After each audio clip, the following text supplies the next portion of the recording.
Students, स्वागत है आपका अपने YouTube channel learn with Taresh पर।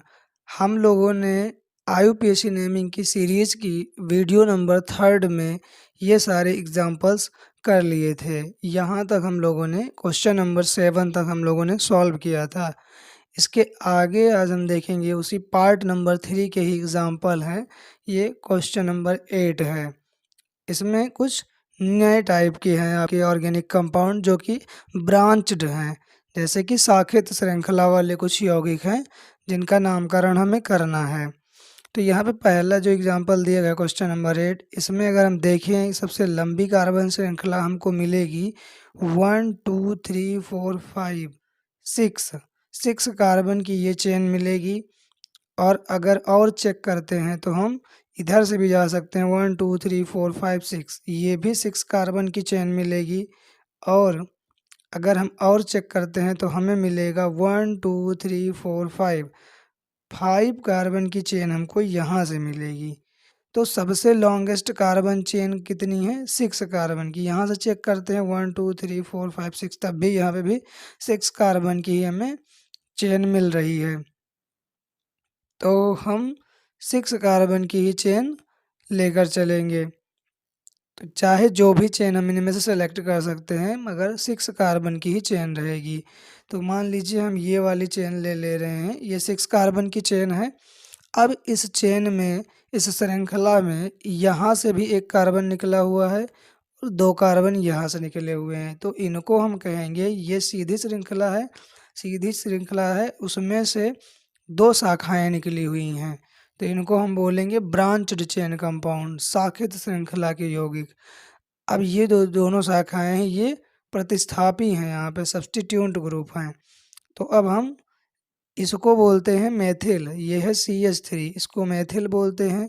और ये है C2H5, इसको हम एथिल बोलते हैं।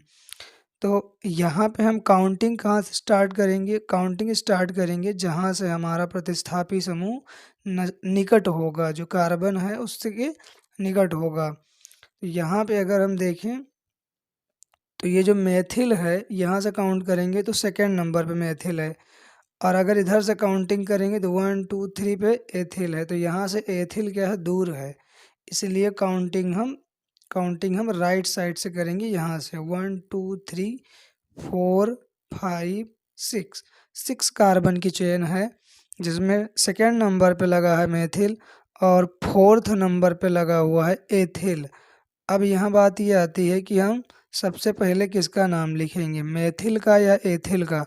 तो हमने आपको अल्फ़ाबेटिक ऑर्डर बताया था। अल्फ़ाबेट में जो लेटर पहले आता है उसी को हम सबसे पहले लिखते हैं। तो मेथिल में M लेटर है, एथिल में E लेटर है। तो E लेटर पहले आता है अल्फ़ाबेट में, तो सबसे पहले हम क्या लिखेंगे? एथिल का लिखेंगे। तो यहाँ पे अगर देखा जाए तो फर्स्ट सेकेंड पे लगा हुआ है मेथिल और फोर्थ पे लगा हुआ है एथिल। तो सबसे पहले हम एथिल लिखेंगे, तो लिखेंगे 4 एथिल। उसके बाद 2 पे लगा है मेथिल, तो लिखेंगे 2 मेथिल। उसके बाद 6 कार्बन है यहाँ पे, 6 कार्बन के लिए हम क्या लिखते हैं? 6 कार्बन के लिए हम हेक्स लिखते हैं, हेक्स लिखेंगे। उसके बाद सिंगल बॉन्ड है, तो सिंगल बॉन्ड के लिए हम एन लिखते हैं। तो हेक्स और एन मिलके हो जाएगा हेक्सेन। 4 एथिल 2 मेथिल हेक्सेन, ये हो जाएगा इसका आईयूपीएसी नाम। इसके बाद अगला एग्जांपल देखते हैं। क्वेश्चन नंबर 9 दिया है। इसमें अगर देखेंगे तो ये 4 कार्बन की सबसे लंबी श्रृंखला है। अब इसमें से क्या लगा हुआ है? एक क्लोरीन लगा है, एक ब्रोमीन लगा हुआ है। ये दोनों क्या है? प्रतिस्थापी, सब्स्टिट्यूट हैं। तो यहाँ पे काउंटिंग कहाँ से स्टार्ट करेंगे? यहाँ पे काउंटिंग वहीं से स्टार्ट करेंगे जहाँ से प्रतिस्थापी समूह नज़दीक होगा। तो यहाँ से क्लोरीन नज़दीक है, तो यहाँ पे 1 लिखेंगे, यहाँ पे 2, यहाँ पे 3, यहाँ पे 4। इस तरह से काउंटिंग कर लेंगे। 1 पे लगा है क्लोरीन तो 1 क्लोरो, 2 पे लगा है ब्रोमीन तो 2 ब्रोमो। अब इन दोनों में से हम उसको सबसे पहले लिखेंगे जो अल्फ़ाबेट में पहले आता है। तो बी लेटर पहले आता है, तो हम क्या लिखेंगे? पहले 2 ब्रोमो, 2 पे ब्रोमीन लगा 2 ब्रोमो, फिर 1 पे लिखा है क्लोरो तो 1 क्लोरो। उसके बाद 4 कार्बन के लिए क्या लिखते हैं? 4 कार्बन के लिए हम 4 कार्बन के लिए हम ब्यूट लिखते हैं। तो ब्यूट लिखेंगे, सिंगल बॉन्ड है तो एन लिखेंगे, तो ये हो जाएगा ब्यूटेन। 2 ब्रोमो 1 क्लोरो ब्यूटेन हो जाएगा। अगला है क्वेश्चन नंबर 10। क्वेश्चन नंबर 10 में भी देखा जाए तो यहाँ से 1 2 3 4 5 कार्बन की चेन है। यहाँ से देखते हैं 1 2 3 4 5, तब भी 5 कार्बन की चेन है। अगर यहाँ से देखते हैं तो 1 2 3 कार्बन की चेन है। तो सबसे लॉन्गेस्ट चेन आपकी 5 कार्बन की है, तो ये हो जाएगा 5 कार्बन की चेन। अब इस 5 कार्बन की चेन से यहाँ पे लगा CH3 मेथिल और यहाँ पे लगा ब्रोमीन। तो यहाँ पे ये प्रतिस्थापी समूह नज़दीक है कार्बन के, तो हम काउंटिंग कहाँ से स्टार्ट करेंगे?